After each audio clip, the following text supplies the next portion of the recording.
যা জীবনের শেষ কথা হবে কালেমা লা ইলাহা ইল্লাল্লাহ ফাদাখালাল জান্নাহ, সেই ব্যক্তি জান্নাতে প্রবেশ করবে। বলুন সুবহানাল্লাহ। নারে তাকবীর, নারে তাকবীর। সম্মানিত হাজরিন, আজকে শুধু মন থেকে ঘৃণা করার কথা নবীজি সাল্লাল্লাহু আলাইহি ওয়াসাল্লাম বোঝাতে চাইনি। এই হাদিস থেকে আমরা শিক্ষা লাভ করতে পারি, যদি আমার ক্ষমতা থাকে হাত দিয়ে রোকার, হাত দিয়ে রুখতে হবে।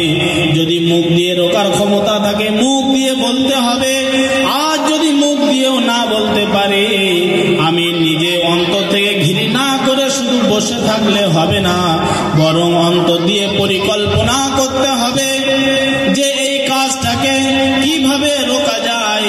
শক্তিশালী মানুষ, কোন ভালো মানুষ, শক্তিশালী মানুষ, নেতা মানুষ, তার সাহায্য নিয়েও যদি আমি ওই খারাপ কাজটাকে বন্ধ করতে পারি, তাহলে এটি হবে আমার নিম্ন স্তরের ঈমান।